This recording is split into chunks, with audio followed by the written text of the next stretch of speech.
What's on YouTube? It's PTT coming at you with another Division video, and today guys we are talking Clear Skies challenge mode. Okay, I wanted to put up a bit of a guide for you. Now this was something I didn't do with Falcon Lost, and it's something you guys have asked for. First off, those of you who tuned into the stream when we actually did our first run, much appreciated guys. 1 hour 11 minutes was the final time. That was from selecting challenge mode to actually killing the boss. Mission complete, job done. I think we did 4 wipes in total, and obviously the 4th one was the magic run that got it all done. So there's a few things I wanted to pass over to you guys. If you didn't watch the stream, you can go and watch it. It's on the channel. The whole hour and 11 minutes is there for you to watch. But there are a few good hints and tips that I wanted to pass your way, okay? So when you first start challenge mode, you obviously know the first bit. You run around the corner, there's a few enemy, you have to get 2 bombs, plant them on the container doors and blow the doors open. This isn't very difficult, okay? It's not too much harder to run around DZ 5 and 6. They are level 34 AI, as you are aware. They are all elites rather than veteran enemies. It does pose a bit of a challenge with the mortars and things if your team isn't well organised and you don't communicate well, but if you sit back and you take your time, you communicate, you team shoot and things like that, it is a simple case of focus firing on enemies, selecting what enemies to take out first, i.e. shotguns, followed by snipers and then big dudes, get the bomb, get it on the container, fall back again. You know, you don't want to be like on hard mode where you could get right into their faces. You don't want to be trying to do that here because it is very punishing when you try to do things like that, okay? So it's just a simple case of take your time, like I say, pick your targets, call out what you're going for. So big dude on left, big dude on right, shotguns pushing left, snipers at the back of container up high, things like that. Get those enemies down quickly so that they don't affect your team, okay? Now, the strategy we were using, we had a tactician, which was Didgit. We had sentries, which Weej was running. I was running, to start off with, my 2 strikers, 2 sentries, 2 final measure. However, I did swap out to 4 strikers, 2 sentries when we actually got into the circle because I was getting a little bit lathered with my lack of DPS. And do you know what? I'm not entirely sure what Gaz was running. But Didgit had, obviously, like I say, the tacticians, and he had stupidly high toughness as well, meaning that he could withstand a lot. So he was kind of like our designated tank. He went for the bombs. When we got into the circle, he went for the fuses as well, and it really did help having that player there to kind of take the damage, okay? The rest of us managed to hold our own-ish. We had our moments where we went down and we got gangbanged, but it's doable, guys, okay? So you get past the first part, you get the container open, you hit the restock. Make sure, by the way, you're carrying either 2 pieces of Lone Star or a police backpack, something to increase your ammo capacity, because when you get into the circle, you will burn through ammo, okay?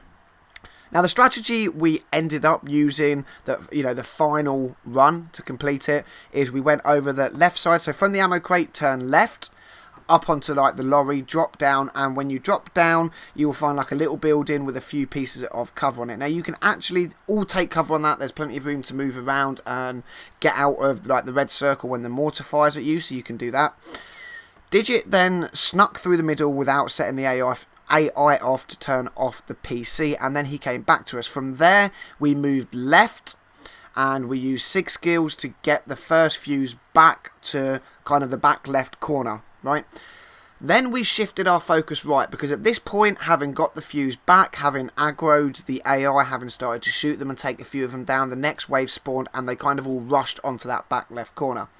So what we did is we actually shifted right around the back of the circle and over to the right hand side and the right hand fuse, because there was no AI there. You know, they'd all focused up on that left side. We managed to get through them onto that right side. We picked up the right fuse. We managed to pull that back and get that into the middle. At which point the AI, we'd been picking off 1 or 2 of them here and there as we went to get it in. We'd got the fuse in. Then it was a case of getting that left fuse back again and finally getting that in. Using your survivor links to get these fuses in, guys, seems to be the clear way to go. Every video that I've seen posted today, be it Skiller, Marco, people like that, they all use the same style or the same kind of strategy where you use the survivor links to get those fuses in. When you've got the fuses in, a quick dash to turn off the computer again. It actually, although it seems quite difficult after this part because the mobs continuously spawn on you, We finally managed to get the strategy down where you go from the left to the right, back to the left, back to the right, and running around the entire circle. Not just the back, but the front as well, okay? So getting yourself on the left-hand corner and aggravating the AI, leading them towards you, and then moving around to the right side. A few will follow you, the slower ones will stay back. You can then dwindle down the AI, and all the other ones eventually will come over to the right hand side. Now you've taken down a few of them, so you can get back around the map to the left hand side, no AI, heal the team up, you know, swap weapons if you need to, reload, do whatever it is you need to do, regroup yourself, take a quick breather, and then back onto team shooting some of the AI, dwindle them down a few more. The key point though, guys, is to get damage on the boss, because at this point the AI will continue to spawn constantly until that boss is dead. Now as soon as you actually kill the boss, the AI stops spawning, and then it is a simple matter of clearing the other enemy out, job done.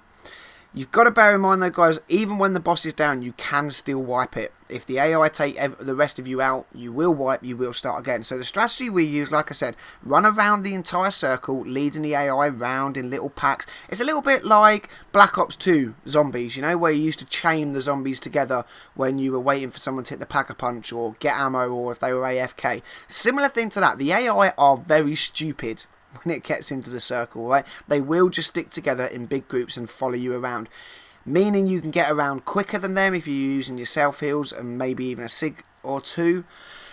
Eventually we managed to get the numbers down to a manageable amount. We got ourselves onto the left side of the circle, as you will see in the footage, and we decided just to go for it, okay? So we popped the survivor link, we put the explosive bullets on, we popped the incendiary bullets on, and we just went for the boss in his face, all four of us, and melted him. From there, all the AI started to ascend on us again, so we ran back around the circle. I think it was like another 2 times we ran around the circle, slowly dwindling down a few of them before we finally wiped them all out, okay? And that is the strategy, guys. Work as a team, focus fire, communicate, keep yourself moving, stay in cover.